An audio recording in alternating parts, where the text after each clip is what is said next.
اي فاكهه اي حاجه بتاع لا ترموها تدفن. في الارض لا بحيث لا لا انها لا تدفن على عمق. بصوا يا جماعه، احنا دلوقتي في البنفسج 11 احنا ولا 12؟ 12. 12 في البنفسج 12. هنقول لكم على حاجه كده سريعه. احنا قلنا اي حاجه عضويه عندك، اي مخلفات منزليه عندك عايز تستغلها في الجنين عندك، او حتى لو في اثاري زي كده، تدفن على عمق. تحفر على عمق على الاقل 20 سنتي وتدفنها. ما تسيبش المخلفات بالطريقه دي. دي ثمرة جوافة. اللي جوه الثمرة ده الحاجات اللي بتطير الصغيرة دي ذبابة الفاكهة. مش عارف الكاميرا هتجيبها ولا لا. ذبابة الفاكهة اهي. الحاجات اللي بتطير الصغيرة دي ذبابة الفاكهة. كده غلط. دي اهي اللي واقفة اهي، دي اهي اللي انتوا شايفينها، دي ذبابة الفاكهة. خطورة ذبابة الفاكهة مش ان هي هتتنقل لثمار تاني عندك في الحديقة المنزلية.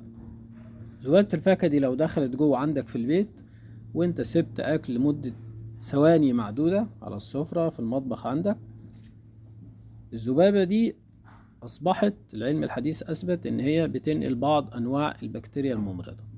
الذبابة دي ليها علاقة بنقل بعض انواع البكتيريا الممرضة، اللي انت فجأة ممكن انت او اهل بيتك تتفاجئ انك انت تشتكي اي بطني. طب اي بطني انا ما خرجتش وما اكلتش بره البيت، اي بطني ازاي بقى؟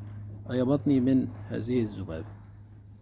زي الذباب المنزلي، ما الذباب المنزلي برضو نائل للمرض، هي نفس القصة. ذبابة الفاكهة تكاد تكون أخطر من الذباب المنزلي في نقل الأمراض. فأنا لما يكون عندي مخلفات بالطريقة دي زي كده زي ما احنا شايفين، ما سيبهاش كده على وش القصرية، لا أنا عايزها تتحلل وعايز النبات يستفيد بيها. يبقى تدفن على عمق. تدفن على عمق، وما يفضلش ان ندفنها في قصاري كمان. دي قصرية زرع على فكرة، مش شرط. في الأرض الطبيعية، في الأرض الطبيعية ما نسيبهاش كده بالطريقة دي خالص.